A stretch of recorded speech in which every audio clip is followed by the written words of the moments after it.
And hey, I want to welcome everybody to our virtually bringing you what's next.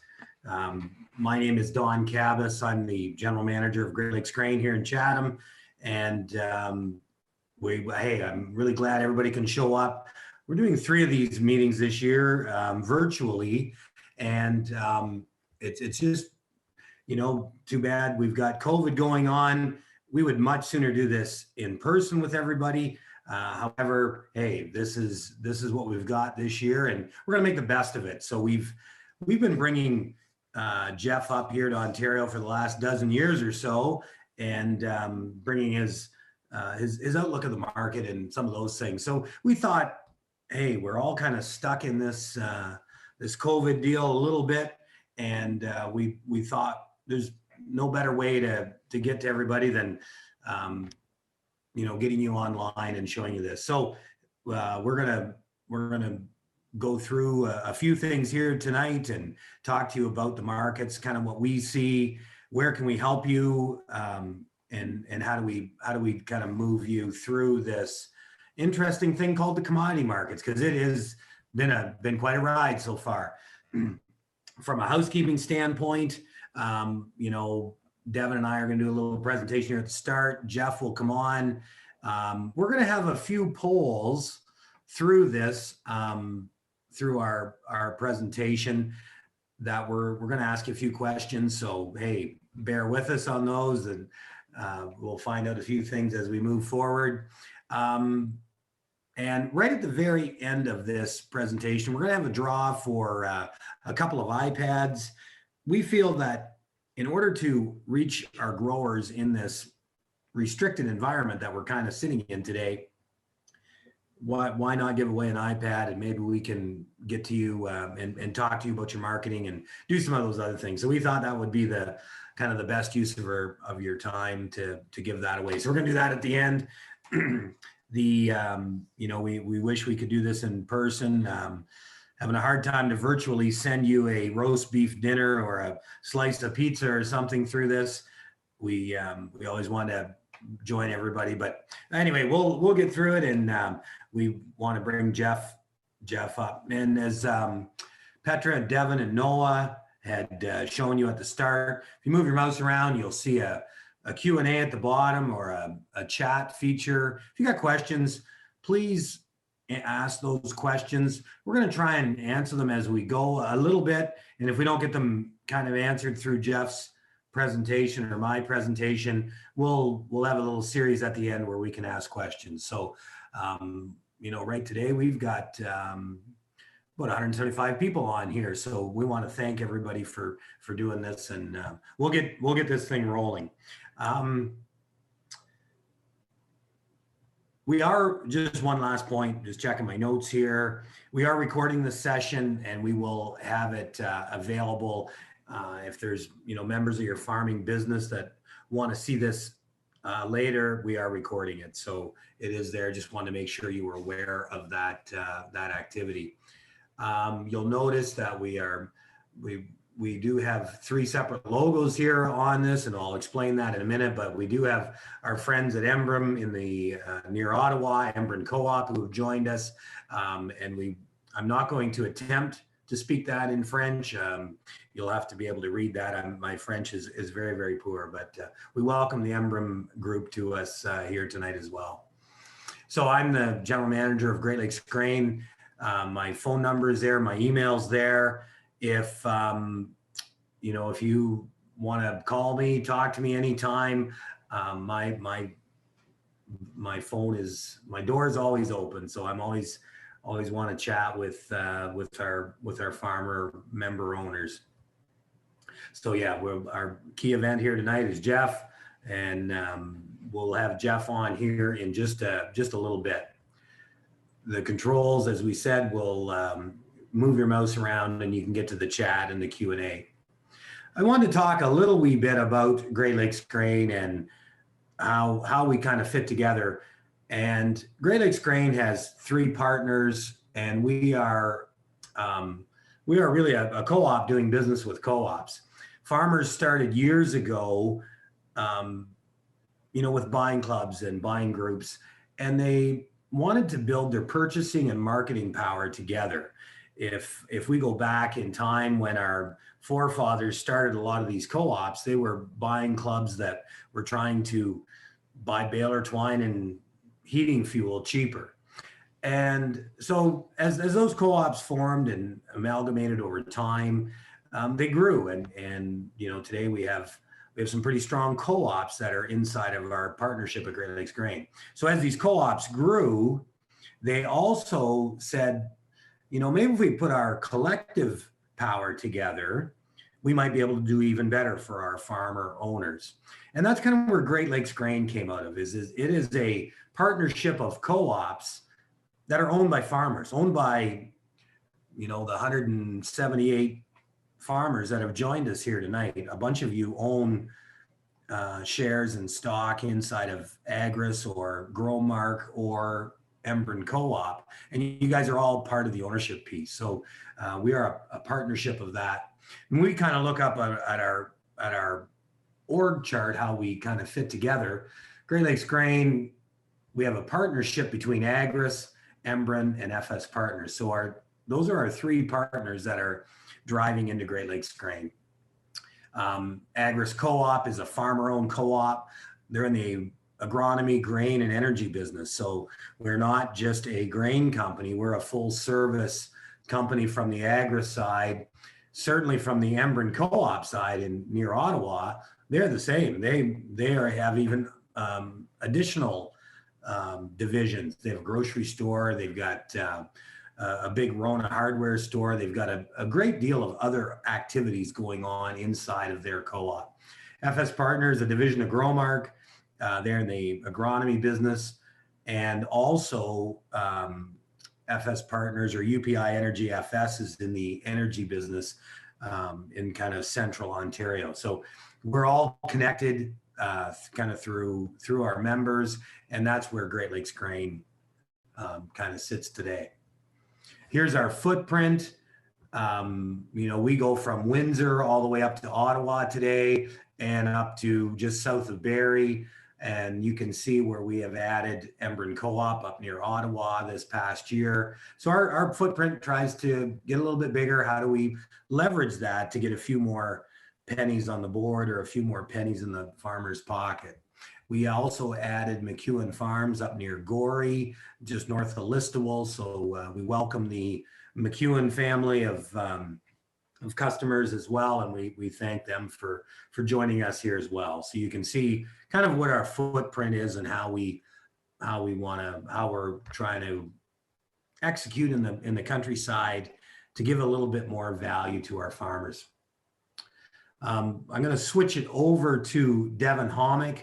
Devin is our grain origination coach in the Delhi area, and Devin's going to take the screen over. And Devin's been working with us for 12 or probably longer, 14 years. Devin's going to talk about a few of the things that we're doing at Great Lakes Grain. Devin, welcome.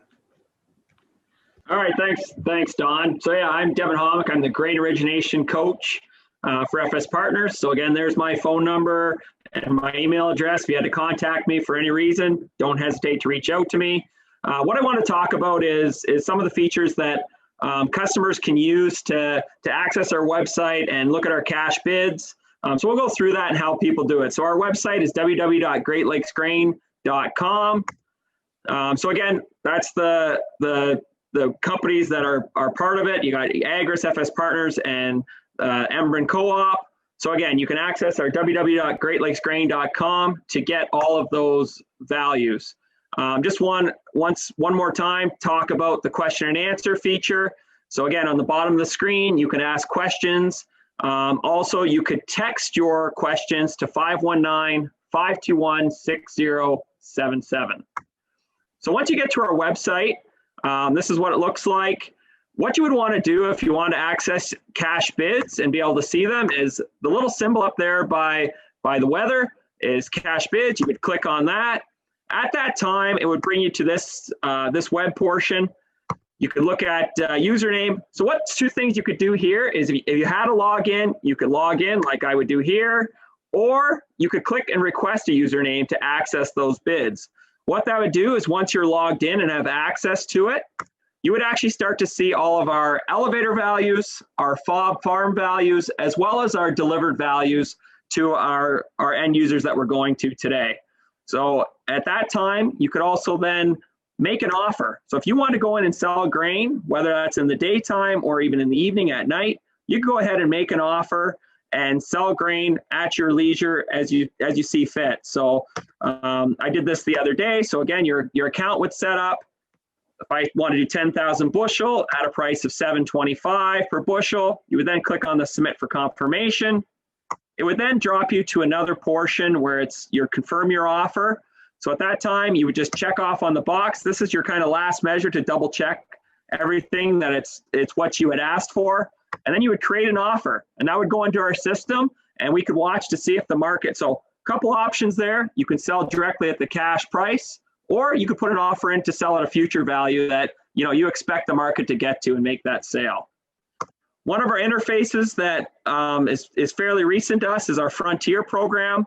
It allows customers to access a lot of different things on their account that they can go and look at and see all their information. So what you would do is go to our products and services feature on our website. It would give you a drop-down box.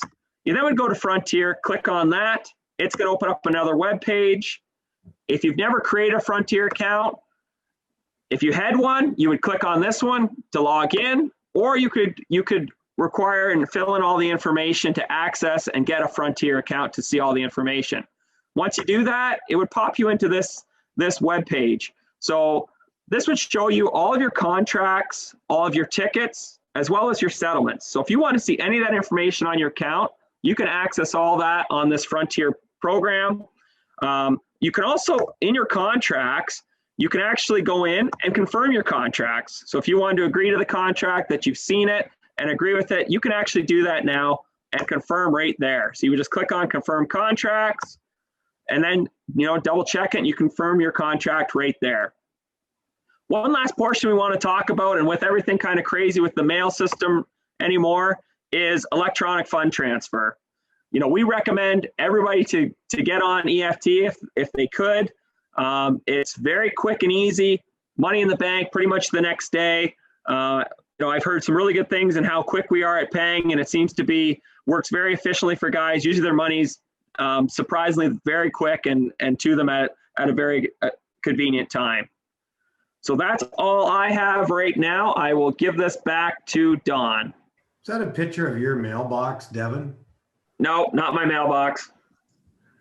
So just to tell you a little story, we have had recently a bit of a fraudulent claim on a check where a grower had somebody took a check out of a mailbox and tried to alter it. So, we do try to send everything EFT, and I think to Devin's point, we've probably got a pretty secure network on EFT. So for those of you that haven't quite got there yet, we are probably doing over 80% of our business in EFT, and when we do our checks out of Chatham, we're doing them, once at this point in time with COVID, we don't have many people in the office. We're down to doing checks every few days or once a week or something. So it does take a little bit of time to get that check from Chatham to the location. So sign up for EFT. It does make life a little bit easier. So just that last plug.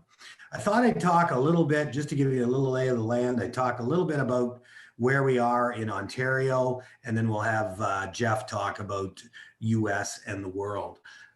As we look at the Ontario corn crop this year, we had a pretty big corn crop. 176 bushel per acre was the Agricor average yield, and we estimate that about 2.2 million acres. We've had an extensive export program that started back in spring. So COVID started maybe back in March of last year. The ethanol business kind of tailed off pretty quick. Basis levels got cheap. The European market showed up and took a bunch of that corn out. So that really started last spring and has continued. We've been a little bit soft on ethanol demand due to COVID. We saw plants tailor off to 40, 50, 60% that are 100% ethanol. Those plants kind of tailed off, but then summer came and the COVID cases were lower and lower, and that ethanol demand kind of picked back up, tailing off a little bit as of lately here too. But our export program has maybe kept basis levels quite strong. And I don't mean Canadian basis levels. I'm really referring to US basis levels and how our US basis here in Ontario has stayed strong since summer of 2020. Another issue, we have a inverted futures market. Jeff will talk about that here in a little bit, making summer 21 marketing is difficult. July, August, Sep values, we have an inverse to the July, from the May to the July, and then July to the Sep is inverted even further. So getting the right basis level, making you hold that crop till then, is a difficult thing to do. The market's telling you today, we want that grain today. We don't want it in the summer, and the market's saying that. Most of the industrial plants have got pretty good coverage through till spring. It's kind of how we're feeling today. But I think they're looking for that summer market opportunity. Few unknowns is how big will this export market continue to be? We did shove a lot of corn out of the province through the fall last year, and there's more activity going to happen come spring, which leads you to ask, will we have enough corn to get us through to harvest of 21? So those are a lot of the unknowns as we move out, so that the end users are a little bit nervous of what's going to happen come summertime. As far as new crop, feels that acreage on new crop will be pretty decent, and we're seeing pretty good basis levels on new crop as well. So we'll get to what is the strategy as you move ahead. Soybeans, we had a large yield on soybeans this year of 52 bushels per acre. I believe that acreage would have been down on soybeans though, because we had a big wheat crop and a fair-sized corn crop. So soybean acres were down. We made up for that by having an additional yield on it. We had a huge export program last fall. Once again, this market was very front-end loaded, meaning that they wanted the beans today. They didn't want to pay for you to store them. And we're still seeing that today. Everything is right on the front end. If you've got beans in the bin, they want them today. They're not going to pay you to store those beans. We think that maybe spring of 21 exports may resurface. And right today, crushers, we have two crushers in Ontario, ADM and Bunge. In our soybean market, we export about 50% of our beans out of the province. ADM and Bunge crush the other 50%. They are the only two standing at the table today. However, the farmer has sold a good amount of beans. I don't think there's too many beans left for sale. So in order for crushers to buy them, whatever's left, they're going to have to pay up for them. New crop basis remaining strong at very strong levels. I think that export market will be pretty strong coming in the fall. And the downside is our higher Canadian dollar is hurting local basis. We have seen the Canadian dollar last March, we were as low as, I believe, 68 cents, and we got, we're at almost 10 cents higher than that today. So that's hurting your local Canadian basis. From a US basis perspective, we are very strong. And I think this, our first question of the poll was, what's our 21 acreage gonna look like, right? So I think that is how much change is gonna happen.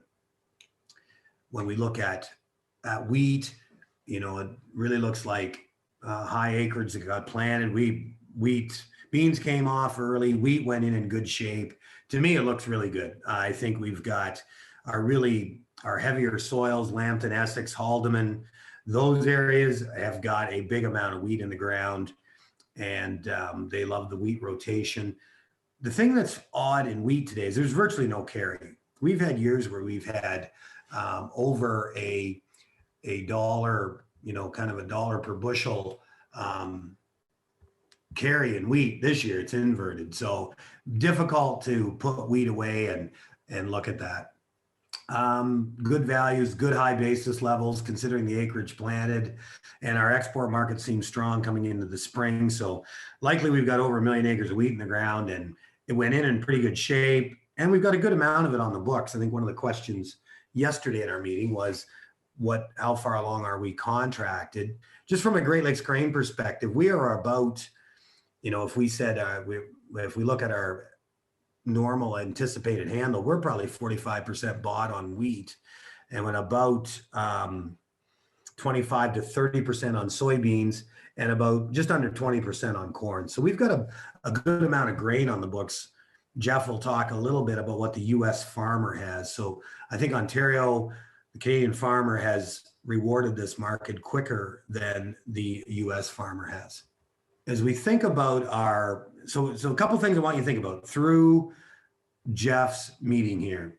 We are in the pre-planting season. We're in the January to March timeframe. Now you want to really think about, what am I going to do come spring? And as we look at what Jeff's going to talk about, how do we review what our plan needs to be between now and the day we're sitting in the tractor seat?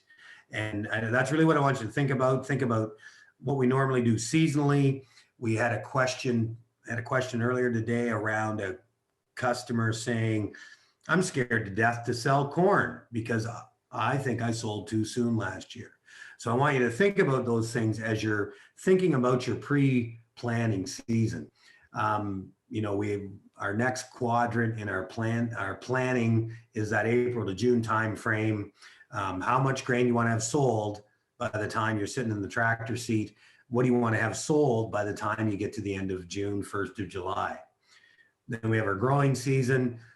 Once again, how much grain you want to have sold by the time you get to September. And then you have your harvest season. How much more grain do I need to sell to make room for it? And as I move into the next year. So that's kind of prefacing a little bit of what I want you to think about as we're getting into Jeff's presentation. What should your next step be? How do we help you with that? And how do we move ahead? So Jeff Sherman's been coming to us, what is it, a dozen years now, Jeff, I think. And we really thank Jeff for coming here. Jeff does all of our hedging and brokerage business for all of Great Lakes Grain. Jeff works for MID-CO Commodities is a actual division of Growmark. So Growmark is a co-op owned by co-ops, and MID-CO is a spin-off co-op of a co-op owned by co-ops owned by farmers. Am I saying that right, Jeff? Sounds good to me, Don. That's quite a spin I've put on it there. So that's what MID-CO does. So Jeff runs our brokerage business for us and gives us lots of advice, and he's no stranger to this crowd. So Jeff, I'm going to flip this over to you, and you can now take it away. So first off, thanks, Don, and certainly want to thank you, the at-home viewer, for taking the time to log into your computer and giving me the opportunity to visit with you about what's going on in commodity markets. I certainly hope all my Canadian friends are staying healthy and safe. As everybody knows, the last 12 months has just been nuts for everybody throughout the world. And I think we're all looking forward to the time when we can travel freely without the fear of making someone else sick or us becoming ill ourselves. I'll just tell you right up front, I've given a few of these presentations virtually already, and they're not the same as in person. I can still share the information with you, but it's not the same as being able to stand up in front of you where I have the opportunity to shake your hand, see your smiling faces, and interact with you on a more personal level. And I miss that. I got a lot of friends across Canada, and I look forward every year coming to visit your great country and seeing my friends, and certainly looking forward to the day when we can get back there and visit with everybody personally. It was a year ago this week when I was in Ontario, and at that time we were just starting to hear about some of the first COVID cases in the United States and Canada. Sorry about that. Fast forward 52 weeks and we've got over 26 million COVID cases in the United States. And in my home state of Iowa, we've had over 340,000 people test positive for COVID-19. I am one of those 340,000 people. At the end of October, I tested positive for COVID-19.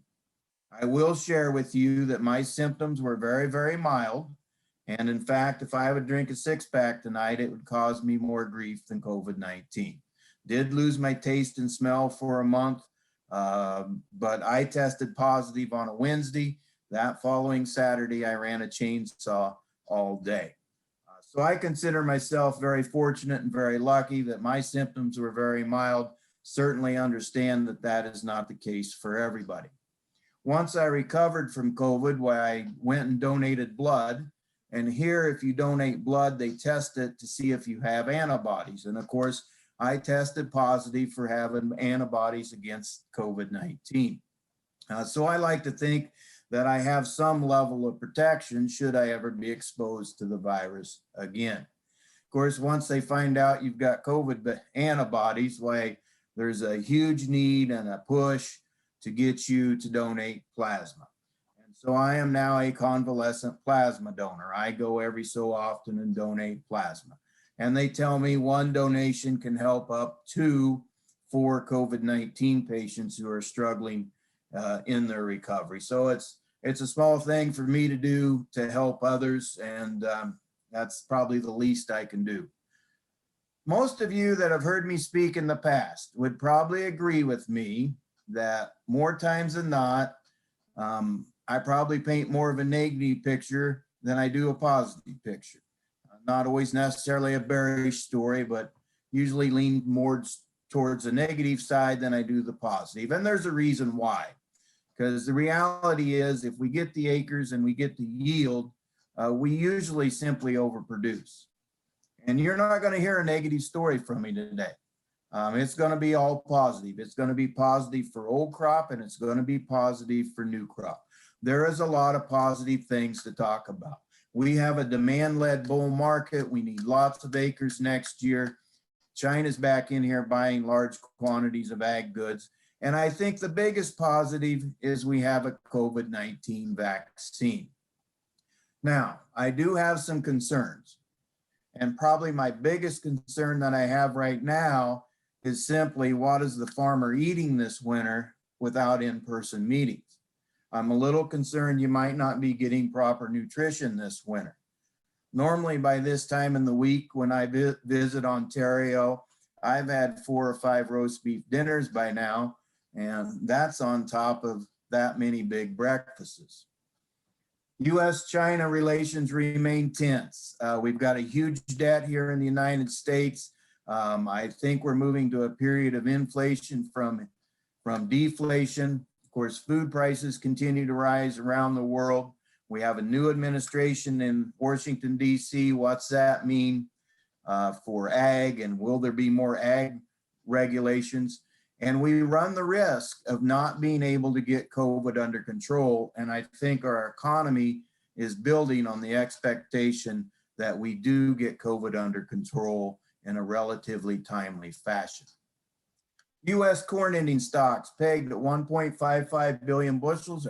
Our stocks to use ratio is at 10.6%, both at the lowest level since 2013. Now, the question going forward is, does this stocks number get larger or smaller as we move through the marketing year? And I think it gets smaller.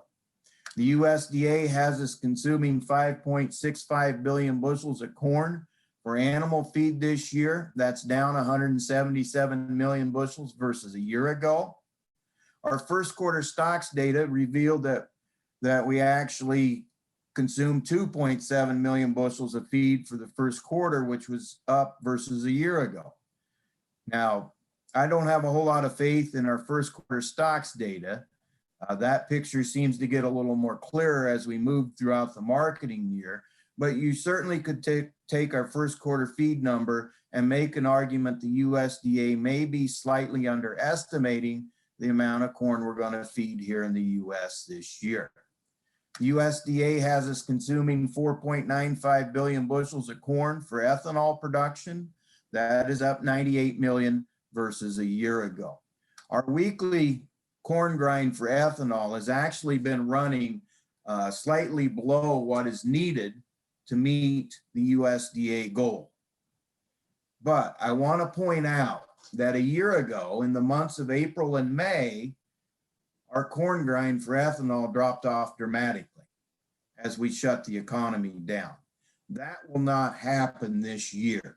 And therefore, I think we're on pace to meet the USDA target of 4.95 billion bushels for ethanol. The other thing is, just last week, ADM announced 200 million gallons of ethanol sold to China. Our ethanol exports this year, which is the green line here, have been running below a year ago levels.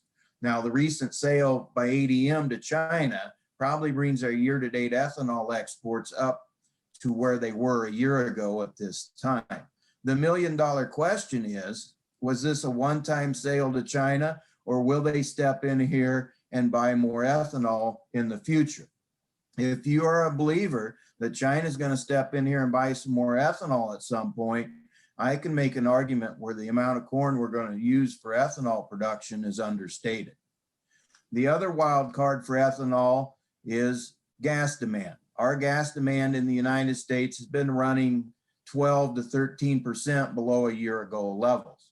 If you are a believer that we're going to get this vaccine rolled out and we're going to get COVID somewhat under control by the second or third quarter of this year, and people start to resume their driving habits, something similar to pre-COVID levels, and our gasoline demand goes up, then that would argue that we would exceed the current USDA estimate on the amount of corn we're going to use for the production of ethanol.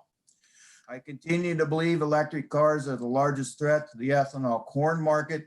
I have shown you this slide for the last 2 or 3 years. I think with the new administration in Washington, D.C., this helps it, or that helps accelerate the rate that the electric cars hit the market. I think that accelerates how fast the electric cars capture more of the market share. Now, don't get me wrong, ethanol is not going to go away. Ethanol is going to be around for a long, long time. But as this technology continues to advance and as electric vehicles continue to capture more market share, we will continue to use less fuel. Record corn exports. USDA has corn exports projected at 2.55 billion bushels, up 43% versus a year ago. U.S. corn exports projected to be up 43% versus a year ago. Year-to-date corn export sales are up 146% versus a year ago. And our inspections, or the amount of corn that has left the country already, is up 84% versus a year ago.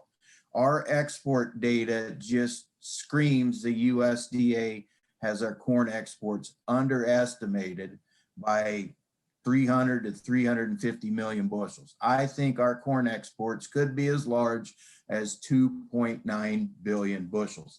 And in fact, today the USDA in their weekly export sales announcement, what was it, 292 million bushels of corn was sold last week. And of course, most of that was to China. You know, so what's going on with our corn exports? It's China. We currently have just under 18 million metric tons of corn sold to China out of the United States. I think total corn sales to China from the U.S. this year will be somewhere between 20 and 22 million metric tons. Right now, the USDA has China importing 17.5 million metric tons of corn from all sources. We will see this number increased in next week's WASDE report. China could import as much as 25, 26 million metric tons of corn from all sources. I've certainly seen estimates that high. What's going on with China buying all this corn? And I think it's a factor of 3 or 4 different things. Their hog herd is rebounding rebounded from the African swine fever. COVID come in and hit their demand, and that things have turned around for them over there on COVID and their economy. And the other thing that I think is going on with China's corn stocks or inventories is that I think they're overstated. And if we go back into history, and when I look at this chart, this is a chart of China's corn ending stocks and world corn ending stocks. And China's corn ending stocks are the red bars, world ending stocks are the green bars. And I want to draw your attention to 2017 and 2018 right here. And you can see that China's ending corn stocks increased dramatically between the two crop years, as did world corn ending stocks. What went on there? Back in 2018, China's National Bureau of Statistics went back and revised their corn production numbers from the time period of 2008 to 2018. And what they said was, during that time period, there was actually an additional 290 some million metric tons of corn produced during that time period. The USDA took that number, they adjusted their feed usage for China over that time period, and the net effect was an additional 149 million metric tons of corn added to China's corn stocks and world corn ending stocks. I think that when this adjustment was made back in 2018, it was adjusted too high. And it's just starting to kind of show up now because they had ASF go through their swine herd, which cut demand. They had COVID hit, which cut demand. Now things have turned the corner and they've gone to their cupboard and opened the cupboard door, and there's not as much there as maybe they once thought there was. And that's part of the reason, the combination of these 3 or 4 things is why China's all of a sudden stepping in here buying large amounts of US corn. The Chinese government does not reveal state-owned reserves. And I'm pretty sure the Chinese government knows how much corn, soybeans, and wheat that they own. And it would be a lot easier to gauge or figure out what is actually going on in China if their government would reveal that data. Brazilian corn production pegged at 109 million metric tons. Their exports are pegged to rise 4 million metric tons at 39 million metric tons. I seen today the USDA Hitachi in Brazil had lowered Brazilian corn production to 105 million metric tons. CONAB, which is the equivalent of the USDA in Brazil, they started out Brazil production at 102 million metric tons. But keep in mind, 75% of Brazil's corn production is produced in their second corn crop or their safrinha crop. That crop has not been seeded yet. That crop gets planted behind their soybean crop, which is soybean harvest is just getting started. The Brazilian soybean harvest is behind pace. And if their soybean harvest continues to be delayed, it's going to delay their seeding of their second corn crop. And the later the crop gets in the ground, it increases the odds that they could have below trend line yield in their safrinha corn crop. If Brazil would have a 5% below trend line yield in their safrinha corn crop, that would be almost 4 million metric tons of lost production. And we simply can't afford to have that happen. We need Brazil to have as big a second corn crop as possible. If you believe CONAB's production number starting out of the gate is correct at 102 million metric tons, and they have a 5% below trend line yield in their safrinha crop, that would bring Brazil's total corn production down below 100 million metric tons. Argentina corn situation, pegged at 47.5 million metric tons. Their exports are projected to be down 3 million metric tons at 34 million metric tons. Have had some production issues in Argentina due to dry weather and the La Nina. 22% of their corn crop is rated good to excellent versus over 50% a year ago. Argentina government's concerned about food inflation, and they're wanting to make sure that they maintain ample domestic corn stocks. A few weeks ago, the Argentina government came out and banned corn exports out of the country until March 1st. Now they got pushback from farmers and exporters. The government lifted that ban and then implemented a 30,000 metric ton daily corn export limit. Once again, they got pushback. They lifted all restrictions and issued a statement they will monitor exports to ensure domestic supplies. But Argentina's government's concerned about food inflation. They want to make sure they maintain ample domestic corn supplies. I do think if Argentina's corn crop could drop down towards 44, 45 million metric tons, that we would see their government step in here and try to intervene on exports in some fashion. Ukraine corn situation, production issues in Ukraine as well. 29.5 million metric ton crop. Their exports are projected to drop from 30 million metric ton down to 24 million metric ton. Last week, the Ukrainian government capped corn exports at 24 million metric ton. Same situation here. They're concerned about food inflation. They want to make sure that they maintain ample domestic stocks.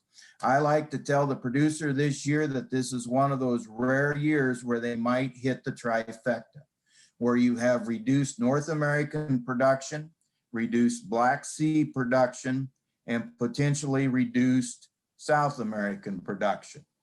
And if anybody has ever hit on a trifecta bet at the dog or horse races, you were very pleased when you went to the payout window. World corn ending stocks and world corn ending stocks to use ratio falling for the 5th year in a row. But once again, I think our world corn ending stocks are overstated, and that goes back to the adjustment in China back in 2018.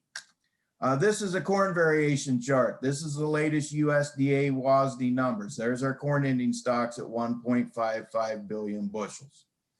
I want to point out here that if the USDA would have not reduced our demand in the last report, our corn ending stocks today would be at 1.3 billion and a stocks to use ratio at 8.8%. I can make a case today where our corn exports could be as large as 2.9 billion bushels. And that would pull our stocks down to 1.2.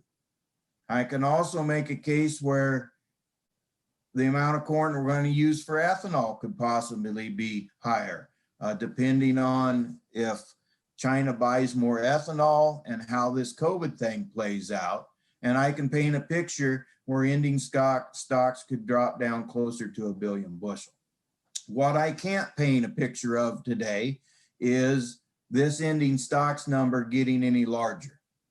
And next week we get the February WASDE report, and I certainly anticipate the USDA will increase our demand, and we'll start to see our ending stocks number creep down towards this 1.3 billion number, and possibly even lower. So it is very, very hard for me to be bearish right now until we know what the 2021-22 crop size is actually going to be. And of course, as everybody knows, old crop corn futures has just shot higher. Our seasonal charts would tell us that May corn usually tops out here in March. Now, this is one of those rare years where you might tell yourself, man, things just look so friendly, so bullish. You know, I'm not going to pay attention to seasonal charts.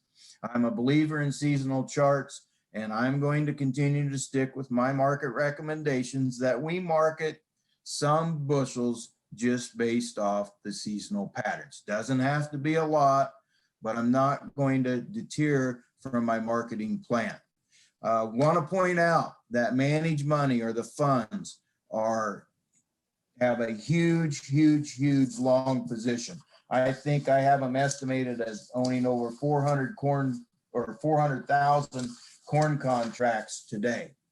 The point here is, should managed money ever get nervous and start to liquidate some of their length, why, it's definitely going to suck some premium out of the market. And we seen that happen here a couple weeks ago when corn actually traded down limit. Corn stocks versus price chart. I show this to you every year. And for the last several years, we've had corn stocks over here in this box between 1.7 and 2.4 billion bushels. We're not there today. Our corn stocks right now are right here, with the idea that we're going to drop down to here real quickly and could possibly get down closer to this 1.1 to a billion bushels. If you go back into time when we dropped our ending stocks down below a billion bushels, that's when we had corn go and trade from 6 to 750. I don't think that's going to happen. We're not going to take our ending stocks, I don't believe, that low. But I certainly could make a case where we could go up and test that $6 level at some point in time on old crop corn futures. I do not think the highs are in yet for any of the commodities. I think we'll go back and we'll test our old highs. And of course, old crop corn made a new high today. But I think we'll continue to put in some new highs at some point in time. It's a long, long time before we have another crop in the bin. What's acres going to be? Yield. Is weather going to cooperate? We need as many acres as we can get this spring. The highest private estimate I have seen so far for corn acres next year is 94.2 million. Soybeans is just a shade over 90 million. I think I've seen an estimate as high as 90.5 million bean acres. Should we get 94.2 million corn acres and 90 million bean acres, the total combined acres for between both of those crops, that would be 184 million acres, which would surpass the previous high of 2017 by 3.8 million acres. I think our total crop area planted next year for all of our principal crops need to be 11 to 12 million acres higher than last year. Definitely need our prevent plant acres brought back into production. We had 10.2 million prevent plant acres last year, and we need good spring weather to bring these acres back into production. We can't ignore weather. We do have some dry conditions in the Western Corn Belt. This is the drought monitor, current drought monitor map. Same map a year ago. I seen a weather guy speak 2 weeks ago, and he brought these exact two maps up in his presentation. He was not predicting a drought for the Western Corn Belt, but he was certainly concerned about the dry conditions out here. And his advice was for the producer to get his seeds in the ground early. Trend line yield, 180.5 bushels per acre. This is a corn variation chart.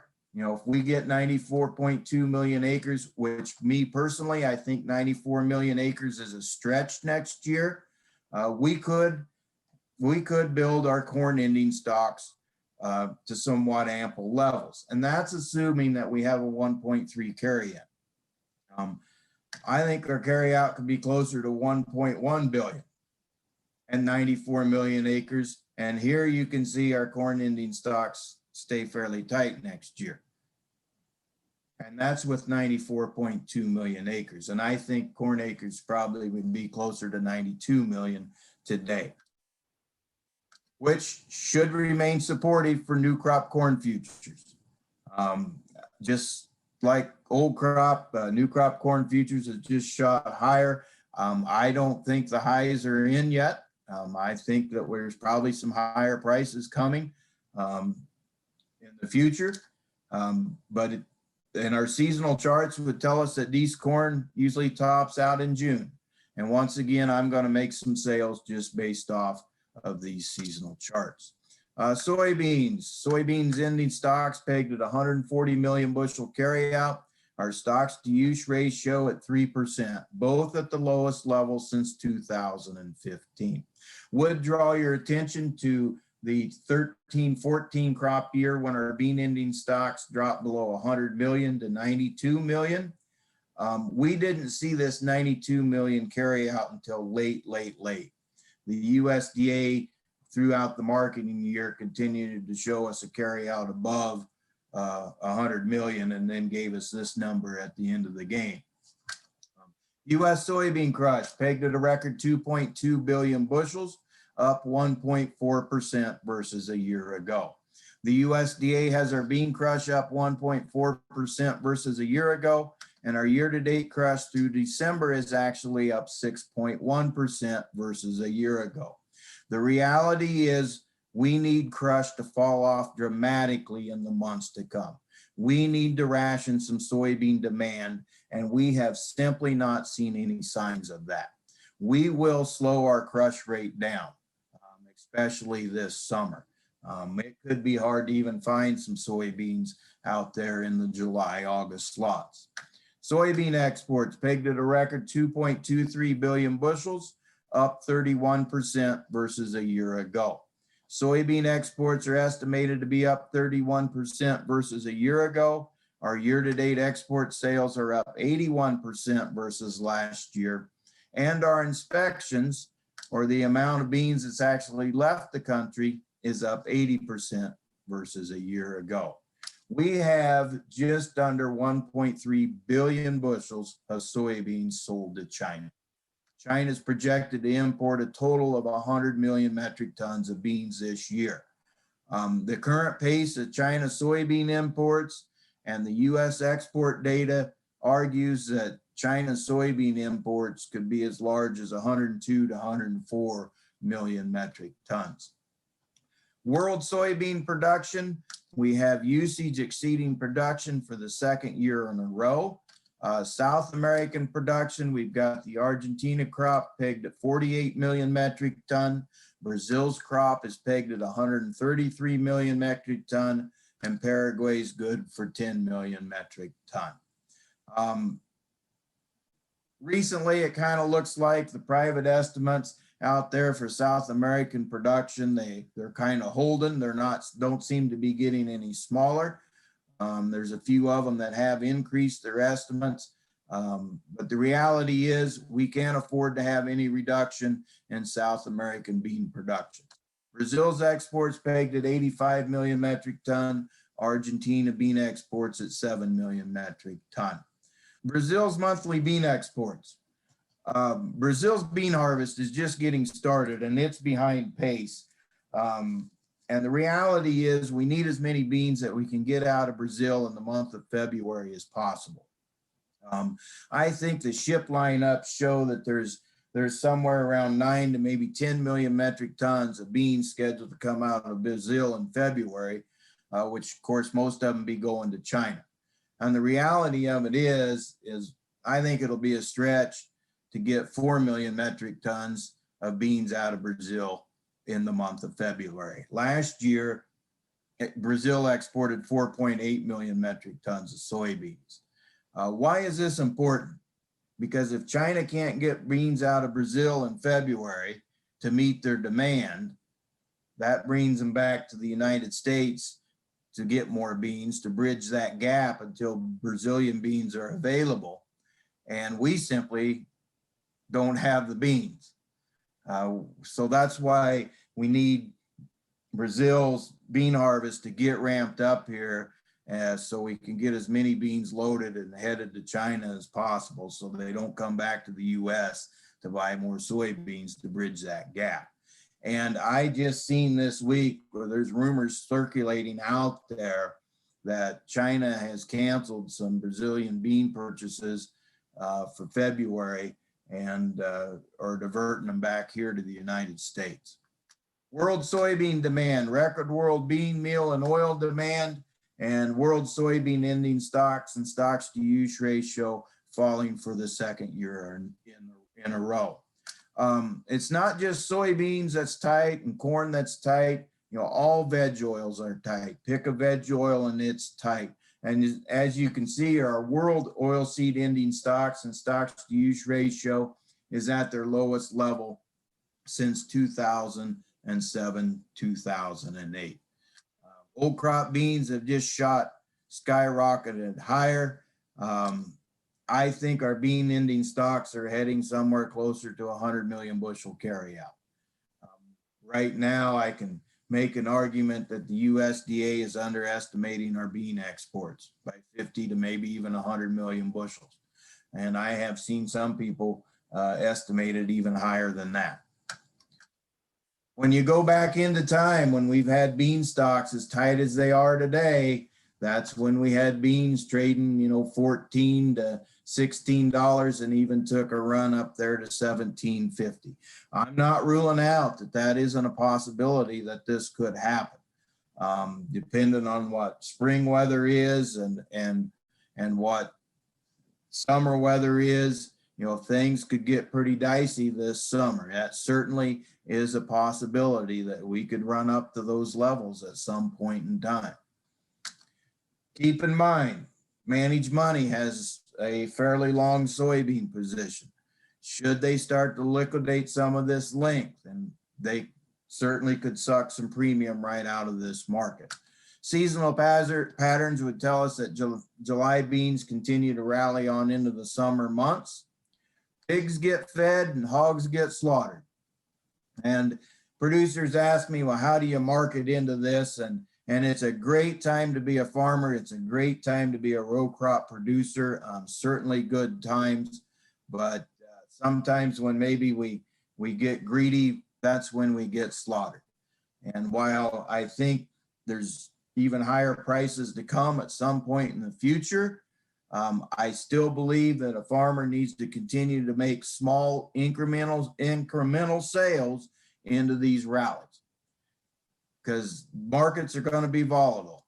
And we're going to continue to see large swings in these markets, and it's not for the faint of heart. And everybody's risk tolerance is different. And so my recommendation has been continue to make small incremental sales into the rallies, just to kind of reduce some of that risk of potentially getting slaughtered at some point in time. Bean acres next year, I think most people right now think we'll have at least 90 million soybean acres next year, a trend line yield of 51.2 bushels per acre, and we need all of that. We need 90 million acres and we need a trend line yield. And this is assuming here, this 233 carryout is assuming we have a 140 carry-in next year.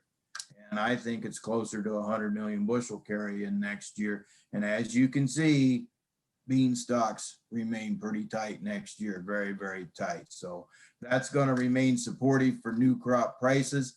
I think we've got a range right now on new crop beans between 11 and 12 bucks. I think new crop bean prices has more work to do. If you look at the spread between new crop beans and new crop corn, I don't think new crop bean prices are high enough yet to encourage the farmer to change his rotation. And if I seen that poll at the beginning of the meeting here tonight, I think most of the people said they weren't going to change their rotation. And that is certainly the case right now, at least in the highly productive states of the Midwest. Seasonal charts would indicate November beans continues to rally on into the summer months. My thoughts about China. Of course, we have a new administration in Washington, D.C. I'll talk about that here in a little bit. China did not meet their phase one trade agreement. I think once we see the December data, total ag imports by China from the United States will be around $24 billion. They're supposed to buy even more next year, $43.5 billion as we hit the phase two trade agreement. If China makes a valiant attempt to even get close to that number, things look really, really good for next year as well. Of course, China remains a wild card. Is all of this ag purchase here by China recently is part of that political? It very well could be. It could very well be somewhat politically motivated to show good faith effort to the new Biden administration. I definitely think China needs this stuff though. Trade relations with China is one of the bright spots, but it still remains tense. Biden inherited some leverage against China from Trump, and it's probably unclear right now if Biden changes any policy that he inherited under the Trump regime. I don't think he will. I think Biden will keep tariffs in place. He's smart enough not to give that leverage up. I think he'll continue to hold China accountable. Both sides of the political aisle here in the United States, the Democrats and the Republicans, seem to have a pretty strong appetite for a firmer policy against China. And when you go back and look at legislation that came up for vote under Trump, it passed with bipartisan support. So I really do think that Biden's going to hold the line on China and continue to keep them accountable. Taiwan, this is a hot button. Keep your eye on the political developments between Taiwan, China, and the United States. Interesting that the former Secretary of State, Mike Pompeo, before he left office, and this was a political move by the Trump administration, but before he left office, he lifted all the government rules prohibiting interactions between American and Taiwan diplomats. And the reason that he did that was to box the Biden administration in on China. Because if Biden relaxes that and goes back and reinstates the old guidelines dealing with Taiwan, he's going to be labeled as soft. If he maintains Trump's policy and remains supportive of Taiwan, his relationship with China is going to be rougher. And I think Biden is going to continue to support Taiwan. His administration invited the Taiwan's representative here in the US to his inauguration. Both his Secretary of State and Secretary of Defense indicated support for Taiwan during their confirmation hearings. But keep an eye on this because this is a hot button. The US farmer has received over $45 billion in aid since 2018 to offset retaliatory tariffs and COVID. We have just printed money and just thrown it at the farmers. So many programs, I can't even hardly keep track of them anymore. But what it's done, it has helped to push up net farm income by 43% last year versus the previous year. 39% of the US's farmers' net farm income came in the form of government payments last year. Now, I don't believe this is going to continue under the Biden administration. President Trump, when he went after China, he took care of the US farmer. And if any of you drove across the Midwest, all you seen was Trump flags and Trump signs on bins and barns and in the yards. And this is why. He made sure he took care of the farmer when he went after China. But I don't anticipate this to continue under the Biden administration. And the US farmer today would tell you that they don't deserve it and they don't need it with where commodity prices are today. When I first put this presentation together, I thought the US dollar would remain under pressure as our debt continues to rise and we're probably going to see another stimulus package. But I've changed my position on this just this week. When I look at a US dollar chart, and the US dollar's had a nice run higher, but we went and took out the December highs, and I think what's going on here, or this is one idea, is although the US economy is kind of teetering here, it's doing better than probably most of the other economies throughout the world. And I think there's a general feel that maybe the US is going to be the first country to come out of this COVID situation. And that is all being supportive to the US dollar. So I've kind of changed my position here on the US dollar here just this week. And of course, that can hurt our exports if this dollar continues to strengthen. U.S. federal debt, $27.5 trillion debt here in the United States, headed towards 30 trillion. Our federal debt as a percent of GDP is at 127%. Never have seen that in the history of the United States. How this all plays out is yet to be determined, but I certainly think we're headed for a period of inflation. And if you are a believer that history repeats itself, this chart just screams that we're headed for a period of inflation and probably coming real soon. It seems to me that the Feds are more concerned about deflation than they are inflation. And if we get this COVID somewhat under control in the second, third quarter of this year, I think inflation is going to hit us fast. I think there will be certain products and things that you simply won't be able to find. I just don't think the supply chain can get ramped up quickly enough to meet the demand should we get this COVID situation somewhat under control. U.S. unemployment rate at 6.7%. I think our employment rate here in the U.S. has recovered pretty good from when we shut things down, but still significantly higher than the 3.5% it was prior to COVID. There's a new sheriff in town, and in my opinion, the first thing he did on his first day in office was give my Canadian friends the finger when he shut down the Keystone Pipeline. I'm a fan of the Keystone Pipeline. My truck runs on fossil fuels. It doesn't run on fairy dust or unicorn pee. I thought the Keystone Pipeline was good for both countries.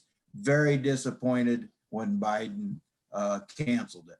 Wasn't surprised that he did it. He said he was going to do it if he became president, and he did it on day one. And he did it without even speaking to our Canadian friends, our biggest allies and trading partner. He just whacked it. And so I'm extremely disappointed in that. I'm equally disappointed in your leader's response. I thought Trudeau's response of being simply disappointed was weak. I certainly felt that he should have been more aggressive in his response and maybe tried to ruffle Biden's feathers a little bit. There's no country in North America more environmentally conscious than Canada. And Canada wanted this pipeline, and the United States should stand behind it. And that is just my thoughts, but it's done. It's killed and probably won't ever be revived again. And I think that's sad. Of course, Biden's obviously seen as greener than Trump.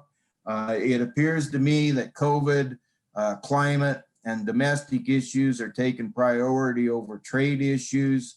Going to get back into the Paris Climate Agreement, rejoining the World Health Organization. The Democrats have full control. They maintain the House. The Senate is split 50-50 between Democrats and Republicans. Vice President Harris has the deciding vote or the tie-breaking vote in the Senate. This makes the conservatives extremely nervous. And I like to tell people it requires 60 members of the Senate to end a debate on most topics and move it to a vote. And so if the Senate, if the Democrats come up with anything big, they're going to have to at least get 10 Republicans on their side. I also want to point out that I think the Democrat senator out of West Virginia and the Democrat senator out of Colorado would likely be against any major climate reforms, or at least try to attempt to water down that legislation. The Colorado senator was actually a fossil fuels geologist early on in his career. Vilsack returns as U.S. Ag Secretary. Vilsack was the Ag Secretary under the Obama administration for 8 years. Vilsack was a safe pick for Biden. He knows the landscape. He's seen a status quo. I'm perfectly comfortable with Vilsack as the Ag Secretary. He's got strong ties to Iowa. Of course, he was the Iowa governor for a while. So he's got strong ties to the Midwest. He does have a strong connection to big ag, which some people think that's not a good thing. But I'm okay with it, with him being the ag secretary again. The progressives on the other side of it would like to see the USDA's resources be channeled to climate change and some racial inequities in our food system and stuff. Carbon capture program in the 2023 Farm Bill. If you haven't started to see a theme yet under the Biden administration, but the buzzwords that you hear is climate and carbon and capturing carbon. And I think in the 2023 Farm Bill, we will see some kind of carbon capture program where they pay the producer to seed grass and capture carbon. And but I'm expecting it. And I'm guessing we'll see some pilot programs before 2023. And this ag secretary job must be a pretty good gig, because Vilsack gave up an $833,000 a year job as the CEO of the U.S. Dairy Export Council to become the ag secretary again. Duck Dynasty took over the Capitol here a few weeks ago. I don't really have a whole lot to say about this. I would say that when I first seen this picture right here, I thought that was the U.S.-Mexican border wall. Turned out to be our state capitol. I think the takeaway from all this is simply that democracy prevailed. It was embarrassing, but democracy prevailed, and I think that's what's important. President Trump did not attend Biden's inauguration. It's not the first time that an outgoing president didn't attend the inauguration of the incoming president, but he didn't attend Biden's inauguration, but he did leave Biden a note at the White House.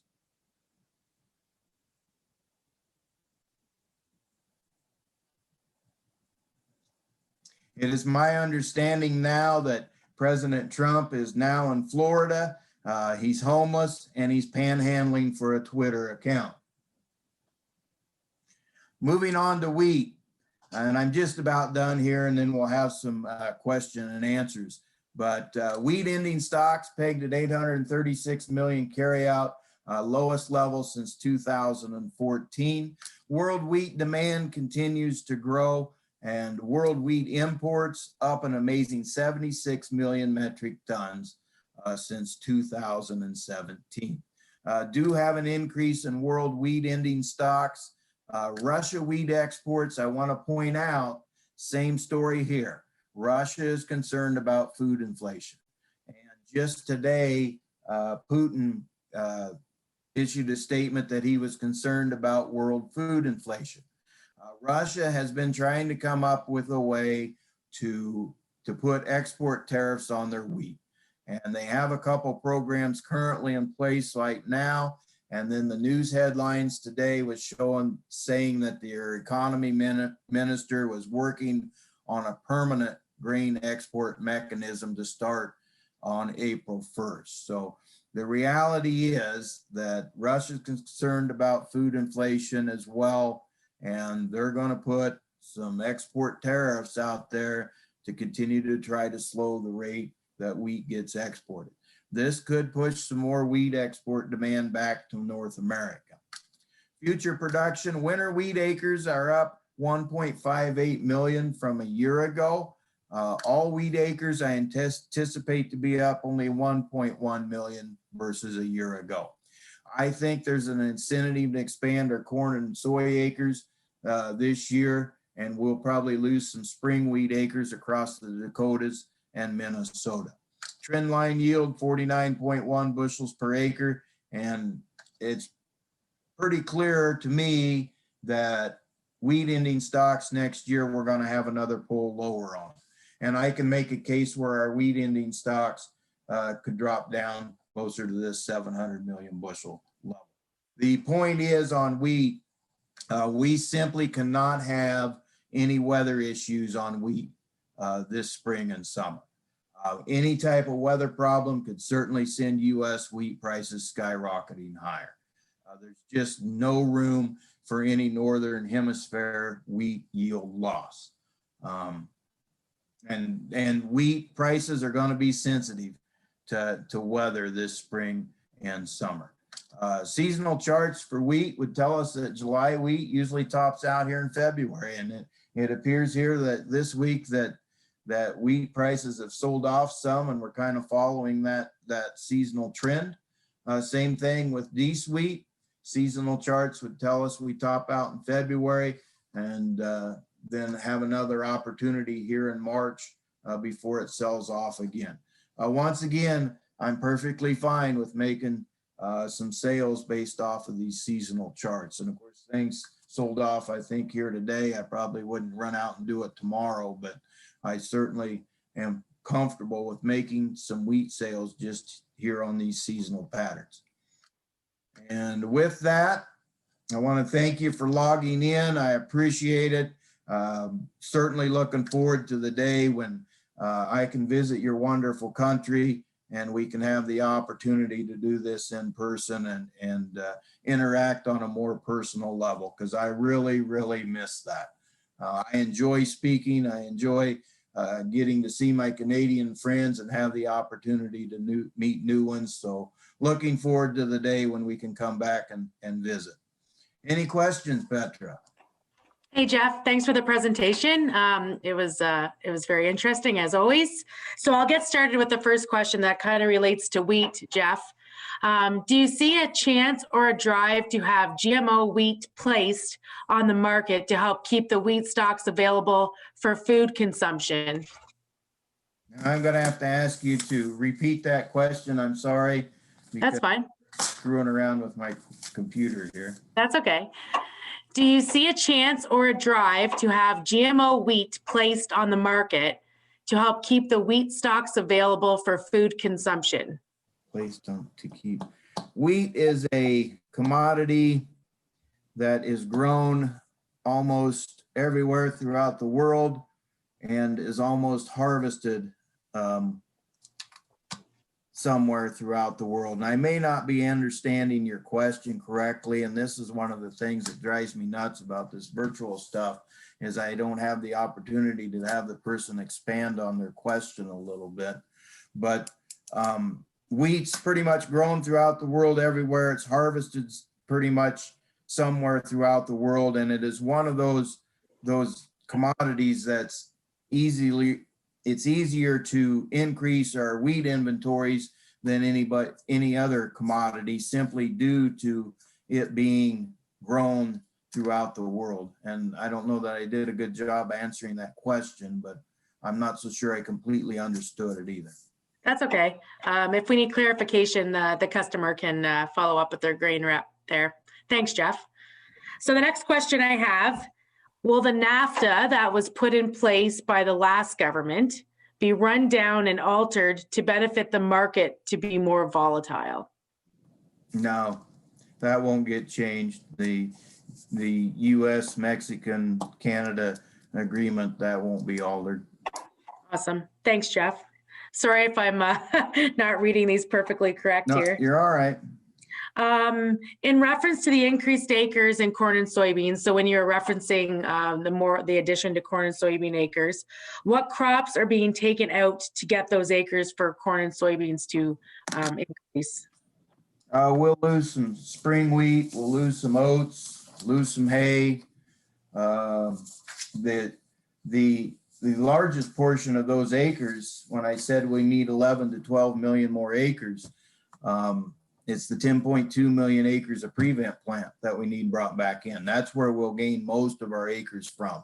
But I think we'll lose some spring wheat acres, we'll lose some oat acres, we'll lose some hay acres, probably have a few acres come out of our CRP program as well.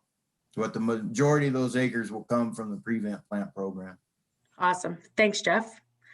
Here's another one. How will Biden's $3 trillion stimulus or aid package affect the US dollar and our economies? Any chance of it passing? Yes, there will be something passed, but what the dollar amount will be is yet to be determined, because the Republicans will want to try to trim some fat out of it. Initially, I thought that the US dollar would probably be remain under pressure just due to our huge debt that we have and the idea that we're going to have another stimulus package rolled out. But like I had said in my presentation, I'm changing my opinion on that this week. I think there's a general idea out there that the U.S. economy might be the first to come out of this COVID situation. And although our economy's teetering, it's doing better than other economies throughout the world. So, and I think that's given our dollar some support, which kind of surprises me, really, to be honest with you. And it just, I know several people who have gotten the COVID vaccine, or at least one shot of it. You know, my son, he got his second shot today on it. So, I mean, it's getting rolled out around here slowly, but I know several people who have been vaccinated for it. This is another one in terms of regarding the prevent plant acres. Of the 10 million prevent plant acres from 2020, how many acres do you realistically anticipate being planted in 2021? Historically, in a normal year, our data would show us we have around 2 million acres that go into prevent plant every year. And so we'll get at least 8 million of those prevent plant acres probably back into production. And we need all of that. Heck, we need all 10 million, but Okay. we'll have some go into the prevent plant program next year. We do every year. Awesome. Thanks, Jeff. We had what, 19 million in there, 19. but So maybe this is a question for you or Dawn, maybe more Dawn. Dawn, are you available to join us? Yep. So I have a question here asking what the percentage of Ontario old crop corn is still owned by the producer? That's a great question. I mean, for what we have in elevator stocks that was delivered by the producer, there's not much left. I mean, it is under 10%. So what we did do, we thought, well, let's get interactive here and we'll ask the crowd. So Jackie made a quick little chart here. Hopefully we can get the right, she did a pretty good job of putting that together in a few minutes here. So ultimately we think the guys that have farm bins is maybe around 20%. That's not sold, but you know, it'll be kind of interesting. And we also added soybeans on this bad boy too. So we'll let that run. And you know, we weren't going to ask this question, but being that a farmer did ask a question, we thought, well, now it's fair game. So appreciate that question. I don't know, is that going to average in the 20%? It might be a little bit more than that then. Thanks, Don. The U.S. farmer, to elaborate a little bit on that, Don, here in the U.S. farmer pretty well out of old crop soybeans. New crop percentage sold for the U.S. farmer is very little for corn and soybeans. The Canadian producers certainly been a little more aggressive on that. And of course, I realize that with the Canadian dollar and stuff, why it's giving you some pretty attractive new crop corn and bean prices. But you know, new crop farmers probably got 5% or less sold for corn and soybeans new crop.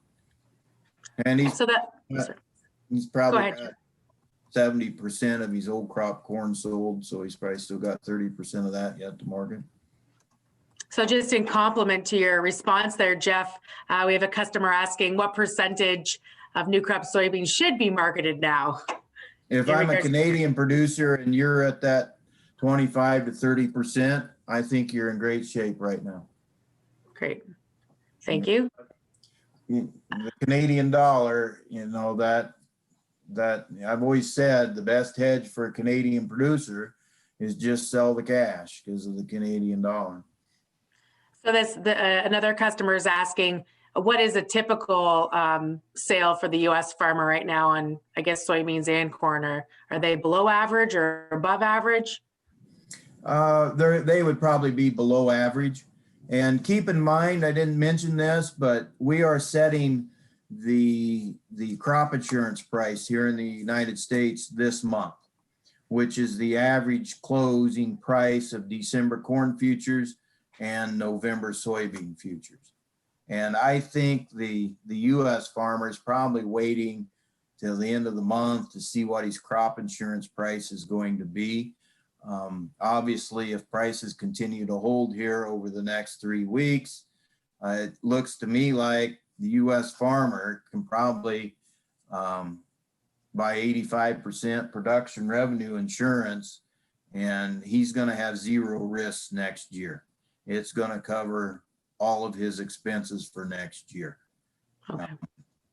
So keep that in mind. We're setting our crop insurance prices here during the month of February. And I think you'll see his sales maybe pick up once we get past February, when he knows what those crop insurance prices are. Okay.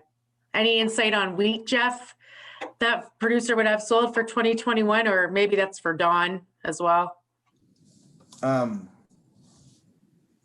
I guess if there's any commodity I'd be more aggressive about selling, it would probably be wheat as opposed to corn and soybean. Okay. And to echo that, Jeff, from the Great Lakes grain perspective, kind of where we expect our volume to be for next year, we've got close to half the wheat on the books. So, we've got overall for 21 crop, about 50% wheat, 45 or 50, and about 25% beans and 15 or 18% corn. So somewhere in that ballpark. Awesome.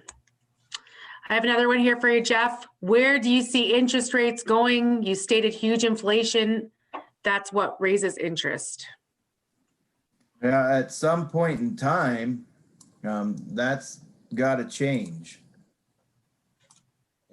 But I think right now the feds are going to do everything they can, and I'm what's going on here.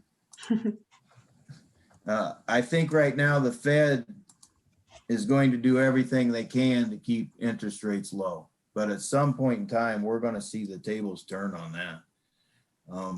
If we don't, everything I learned in economics class wasn't true.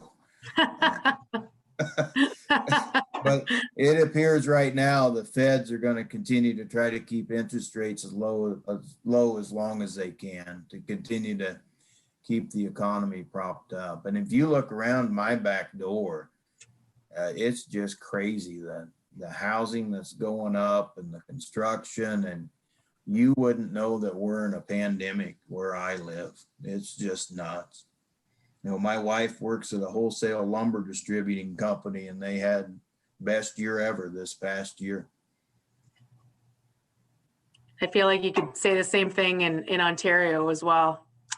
The next question, it says, I'll put you on the spot, Jeff. Make a prediction for when you're here next year at this time. The price of Chicago July 2022 beans and the price of March 2022 Chicago corn.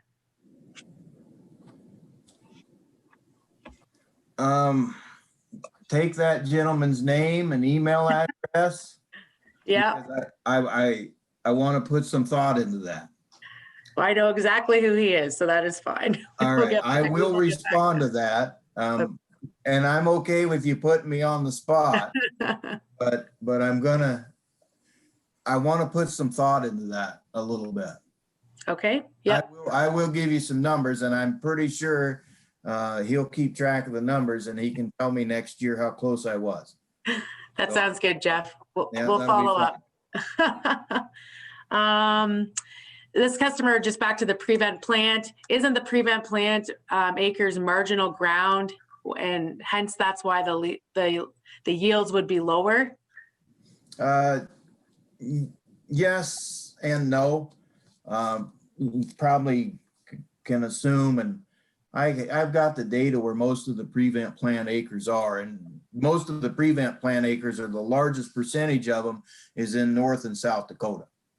And so, yeah, it would be a little less productive land, but part of that big portion of those prevent plant acres, and this is a government deal, this spring, the corn that didn't get harvested last year, they allowed those producers to prevent plant those acres this spring. They could go ahead and harvest the corn this spring, and then they could enter it in the prevent plant program. And a lot of them did that because market prices was depressed at that time. And so they didn't go and follow it up and plant corn and soybeans after they harvested the corn this spring. So, you know, they had a wet fall there. Got to go back the 2 previous marketing years. And so most of those acres are in the Dakotas. And we had a great fall this year, and a lot of inputs got put on.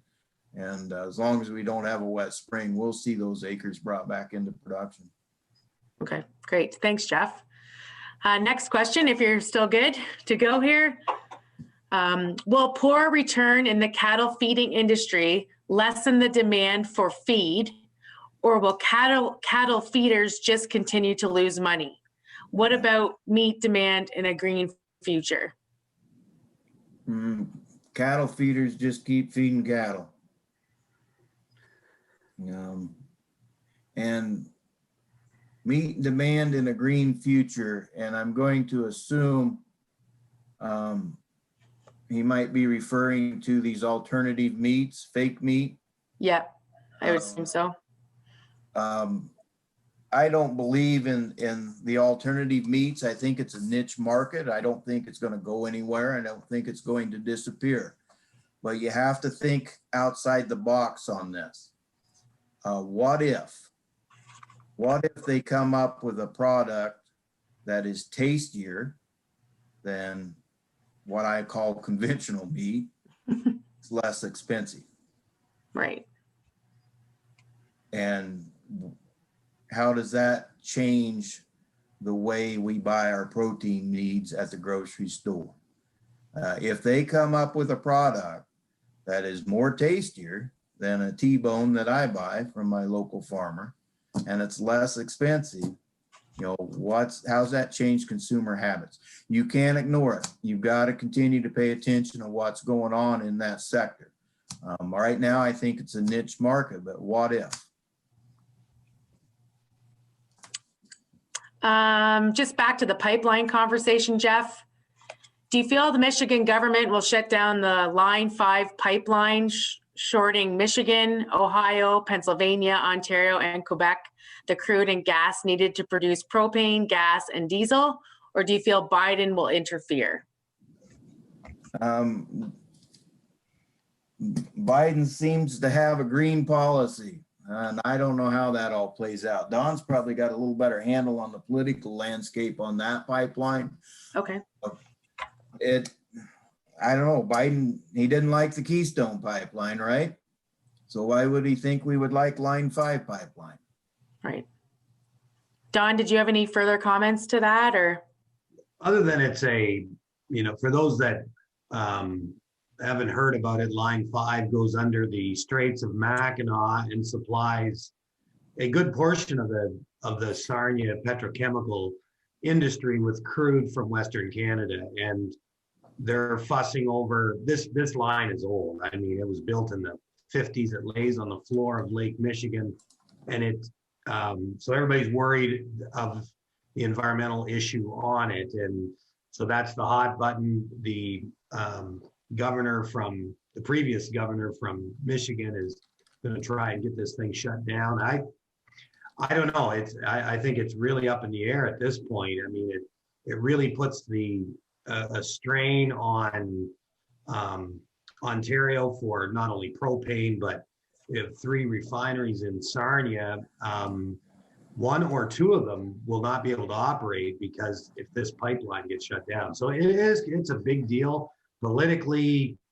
I know there's lots of noise on it going back and forth between the local Sarnia, you know, the city council, et cetera, to all levels of government, and lots of lobbying to make sure this thing stays. But yeah, I don't know. It certainly puts Ontario and Quebec and propane supply in pretty big scarcity if this thing shuts down. So as a group of farmers, we probably need to lobby a little bit to our government to keep this thing running, is my own personal opinion. Thank you, Don. Another question, Jeff, if we have a couple more minutes here, we'll do a couple more. I've got all night. I'm an Okay, I'm well, not there we going go. anywhere. We all got all night, nowhere to go. Well, I guess I'm speaking for myself, but anyways. Earlier you said that you think that the corn and bean prices still have room to move upward. What would be your best guess as to where you think prices might level off? I think corn prices today are probably a fair price until we get a little more information of where we think maybe ending stocks will be. I certainly anticipate ending stocks next week to be lowered on corn, probably somewhere down around 1.3 anyway. I think the market probably expects that. And, you know, I don't know that corn market will react to it. It very well could. I think that that's already priced in. I think corn prices here is probably leveled off, in my opinion, here for a while. We'll find out after next Tuesday. Be easier to answer that question after next Tuesday. Okay. Soybeans seem like they've kind of leveled off here. Of course, we're going to continue to have extreme volatility, but you give any type of planting issue this spring, any type of weather scare this summer, and we'll certainly creep things higher. I haven't seen any signs of demand rationing in soybeans, and which tells me soybean prices need to go higher at some point in time to ration demand, and we haven't seen it yet. That's a tough question because there's so many things that could spook this market just at the spur of the moment and take us probably dramatically higher. There's just, you know, spring weather issues, summer weather issues, China step in here and buy a whole bunch more corn. Right. And, you know, South American crop being delayed. You get rains continuing across South America and continues delay harvest. That can give us another spook higher. You know, the other side of it is if we don't get COVID under control, you know, that would certainly suck some premium out of it too. So, I mean, life looks good for the future right now anyway, but there are some concerns and risks out there that could turn the tide the other way, maybe too, take a little premium out of it. Right. Farmland values in the U.S. Always a good question. Yeah, farmland values last year was up 1.7% versus 2019. Farmland values across the state for all types of land, $7,559 per acre. And the good stuff, the high quality stuff, looks like here, I pulled it up off Iowa State's website here. So the good stuff over $10,500 an acre on average. I've seen some land sales just recently this winter that stuff is traded over $12,000 to $14,000 an acre. Okay. And one last question here, or maybe second last question. How much faith can we really have in the USDA's March planting intentions when in the past 2 years, June 30th acres have dropped so significantly? That's a great question. And